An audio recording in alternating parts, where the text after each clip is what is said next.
নমস্কার। উপেন্দ্রকিশোর রায়চৌধুরীর গল্প বোকা বাঘ। এক রাজার বাড়ির কাছে এক শিয়াল থাকত। রাজার ছাগলের ঘরের পিছনে তার গর্ত ছিল। রাজার ছাগলগুলি খুব সুন্দর আর মোটা মোটা ছিল। তাদের দেখলেই শিয়ালের ভারী খেতে ইচ্ছে হতো, কিন্তু রাজার রাখালগুলির ভয়ে তাদের কাছে আসতে পারত না। তখন শিয়াল তার গর্তের ভিতর থেকে খুঁড়তে আরম্ভ করলো। খুঁড়ে খুঁড়ে তো সে ছাগলের ঘরে এসে উপস্থিত হলো, কিন্তু তবুও ছাগল খেতে পেল না। রাখালের দল তখন সেখানে বসেছিল। তারা শিয়ালকে দেখতে পেয়েই ধরে বেঁধে ফেলল। তারপর তাকে খোঁটায় বেঁধে রেখে তারা চলে গেল।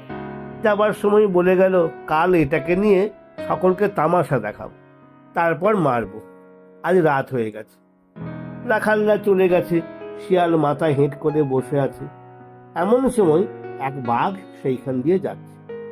শিয়ালকে দেখে বাঘ ভারী আশ্চর্য হয়ে বললে, কি ভাগ্নে, এখানে বসে কি করছো? শিয়াল বললে, বিয়ে করছি।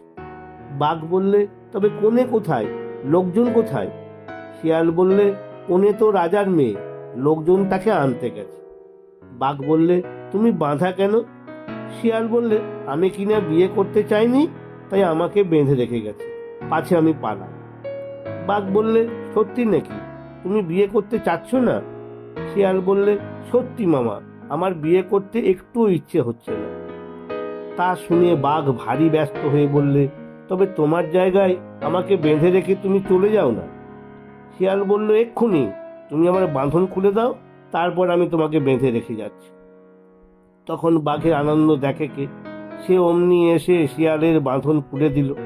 শিয়ালও আর দেরি না করে তাকে ভালো মতো খোঁটায় বেঁধে বললে, এক কথা মামা, তোমার শালারা এসে তোমার সঙ্গে হাসি তামাশা করবে, তাতে বা তুমি চটো।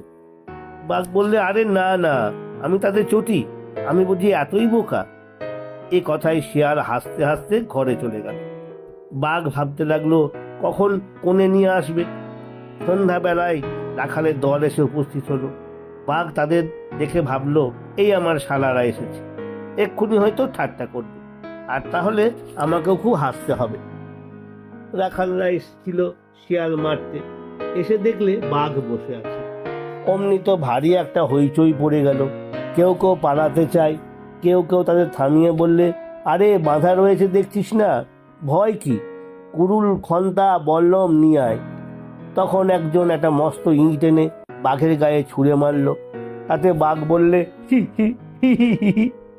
আর একজন একটা বাঁশ দিয়ে গুঁতো মারলে, তাতে বাঘ বলল, হি হি হি হি হি হি। আর একজন একটা বল্লম দিয়ে খোঁচা মারলে, তাতে বাঘ বললে, উফ হু হু হো হো হো হো হো। বুঝেছি তোমরা আমার শালা। আবার তারা বল্লমের খোঁচা মারলে। তাতে বাঘ বেজায় রেগে বললে, দূর তোর, এমন ছাই বিয়ে আমি করব না। বলে সে দড়ি ছিঁড়ে বনে চলে গেল। বনের ভিতর এক জায়গায় করাতিরা করাত দিয়ে কাঠ চিরত। একটা মস্ত কাঠ আধখানা চিড়ে রেখে সেইখানে গোঁজ মেরে করাতিরা চলে গিয়েছে। এই সময় বাঘ বনের ভিতর এসে দেখে শিয়াল সেই আধচেরা কাঠখানার উপর বসে বিশ্রাম করছে। শিয়াল তাকে দেখেই বললে, কি মামা, বিয়ে কেমন হলো? বাঘ বললে, না ভাগ্নে, ওরা বড্ড বেশি ঠাট্টা করে, তাই আমি চলে এসেছি। শিয়াল বললে, তা বেশ করেছো, এখন এসো দুজনে বসে গল্প করি। বলতেই বাঘ লাফিয়ে কাঠের ওপর উঠেছে আর বসেছে ঠিক যেখানটায় কাঠটা খুব হাঁ করে আছে সেইখানে। তার লেজটা সেই ফাঁকের ভিতর ঢুকে ঝুলে রয়েছে। শিয়াল দেখলে যে এবারে কাঠ থেকে গোঁজটি খুলে নিলেই বেশ তামাশা হবে। সে বাঘকে নানা কথাই ভোলাচ্ছে আর একটু একটু করে গোঁজটিকে নাড়ছে। নাড়তে নাড়তে এমন করেছে যখন টানলেই সেটা খুলে যাবে আর কাঠ বাঘের লেজ কামড়ে ধরবে। তখন সে মামা গেলুম বলে সেই গোঁজ শুদ্ধ মাটিতে পড়ে গড়াগড়ি দিতে লাগলো।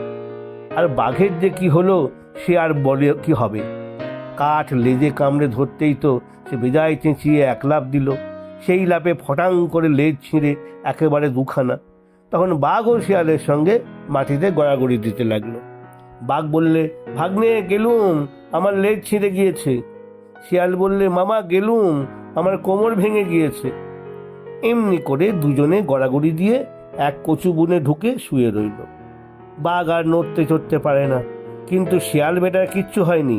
সে আগাগোড়ায় বাঘকে ফাঁকি দিচ্ছে। সেই কচু বনের ভিতরে ঢের ব্যাঙ ছিল। শিয়াল শুয়ে শুয়ে তাই ধরে পেট ভরে খেলো। বাঘ বেদনায় অস্থির, সে ব্যাঙ দেখতেই পেল না, খাবে কি?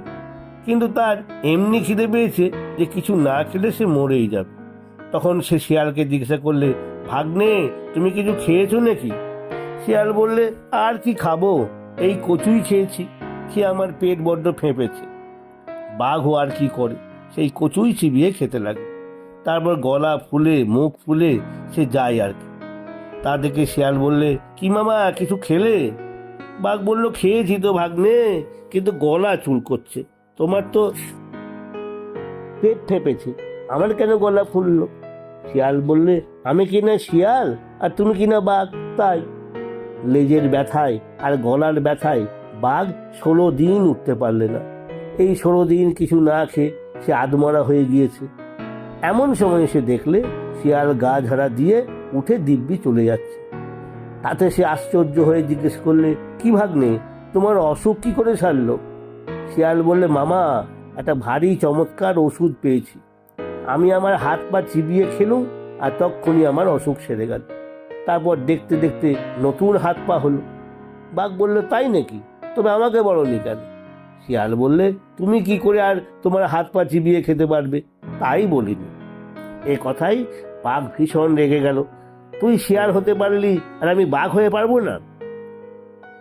শিয়াল বললে, তুমি দুটো ঠাট্টার ভয়ে এমন বিয়েটা ছেড়ে এলে, এখন যে হাত পা চিবিয়ে খেতে পারবে তা আমি কি করে জানবো? তখন বাঘ বললে, পারে কি না এই দেখ, বলে সে নিজের হাত পা চিবিয়ে খেল। তারপর 3-4 দিনের মধ্যেই ভয়ানক ঘা হয়ে সে মারা গেল। নমস্কার।